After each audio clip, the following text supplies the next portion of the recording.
Olá, tudo bem? Vamos falar um pouco sobre a revisão criminal. A revisão criminal é uma ação autônoma de impugnação. O que significa dizer ação autônoma? Significa dizer especialmente que a revisão criminal não é um recurso. E também, diferente do habeas corpus e do mandado de segurança, que podem ser interpostos tanto dentro quanto fora do processo penal, a revisão criminal, ela pressupõe estar fora do processo penal. Então, ao mesmo tempo que não existe revisão criminal sem um processo crime anterior, não pode se pensar em revisão criminal dentro do processo, dentro de um processo crime.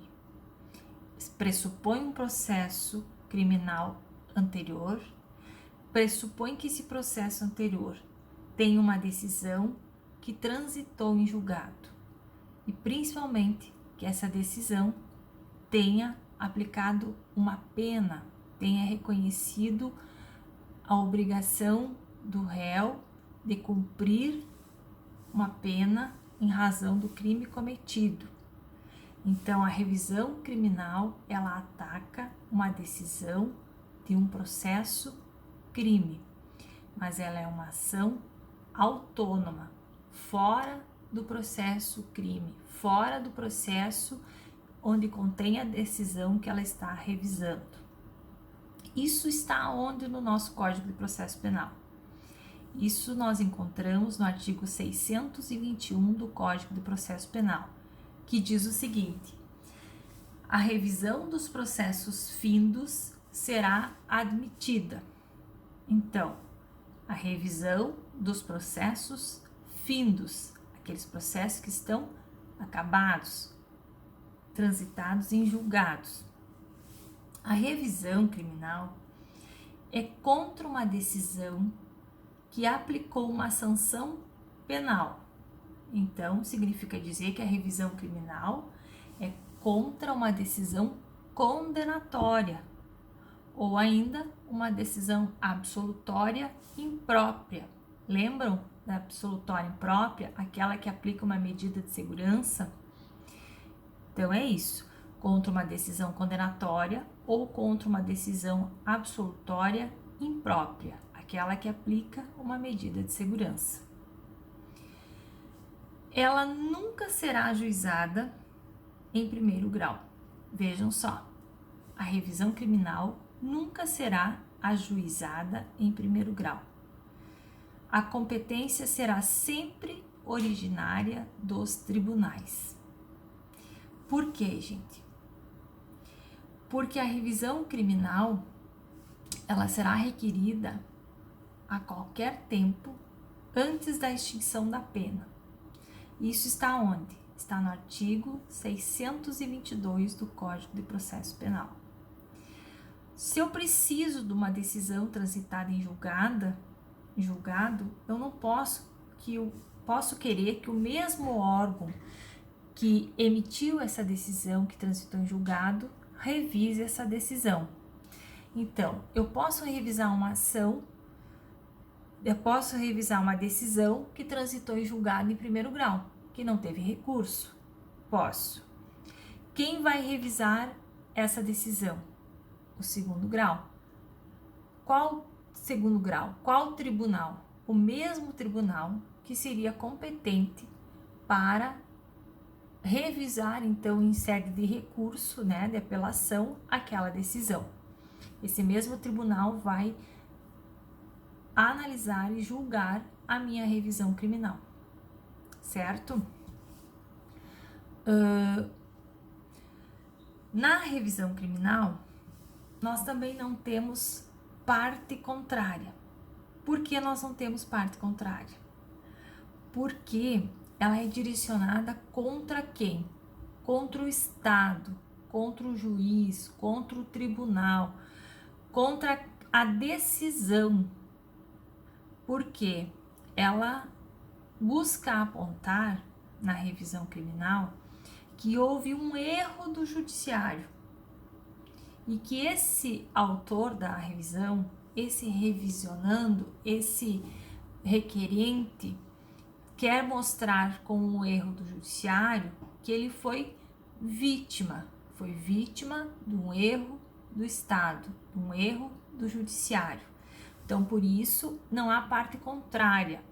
O que se busca é mostrar um erro na decisão, na sentença, no acórdão, que fixou então uma pena, tá? A revisão criminal, conforme o artigo 623, ela poderá ser pedida pelo próprio réu. Exatamente isso que diz o artigo. A revisão poderá ser pedida pelo próprio réu, ou então pelo procurador legalmente habilitado, ou ainda, no caso de morte do réu, pelo cônjuge, pelo ascendente, pelo descendente ou pelo irmão. Trata de uma decisão, então, que vai revisar e vai apontar um erro do judiciário. Com essa revisão, nós estamos buscando o quê? Nós estamos buscando uma indenização. A revisão, ela não tem como pedido principal a indenização, mas ela também pode ser um pedido da revisão, ou seja, a indenização pode ser um pedido da revisão. Qual é o fundamento desse pedido de indenização? O artigo 5º da Constituição, no seu inciso 75. O que diz o artigo 75? O Estado indenizará o condenado por erro judiciário, assim como o que ficar preso além do tempo fixado na sentença. Então, se houve um erro do judiciário ou uma prisão além do tempo fixado, o Estado deverá indenizar. E o reconhecimento desse erro do judiciário, então, se dá através de uma ação autônoma chamada revisão criminal. Então, nós temos necessariamente que ter uma decisão criminal condenatória ou absolutória imprópria, que é a que fixa a medida de segurança. Essa decisão precisa ter transitado em julgado e precisa estar adequada às hipóteses do artigo 621. Lá no artigo 621, nós temos 3 incisos. Esses 3 incisos são as 3 possibilidades que o Código de Processo Penal traz para que uma revisão criminal possa ser ajuizada, certo? Quais são as nomenclaturas que se utiliza de forma usual, né, mais comum, quando se fala em revisão criminal?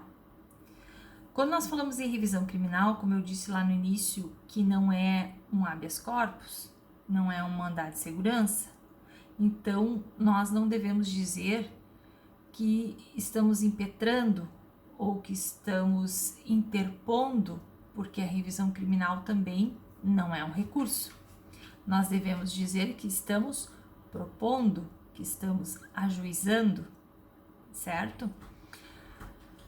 Porque nós estamos falando de uma ação inicial, certo? O apenado, nós não costumamos chamar de apenado. Nós nomeamos como ou revisionando, ou como autor, ou como requerente, né? Mas também não se utiliza a nomenclatura condenado, certo?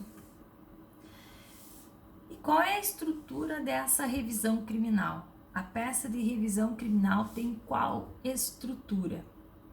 Bem, pessoal, vocês sabem que eu sempre falo sobre aquilo que é importante, sobre aquilo que é essencial numa peça, aquilo que não pode faltar, aquelas informações que são imprescindíveis, são necessárias.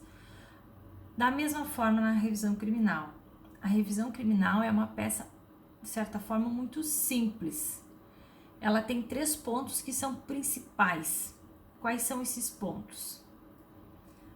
Além da competência, né, no início da peça, o preâmbulo da peça, e nesse preâmbulo vocês vão qualificar as partes, né? Eu digo partes porque pode ser mais de um autor, porque lembrem, eu disse que nós não temos parte contrária, então não é em face de alguém, não é em face do Estado, e sim em face de uma decisão.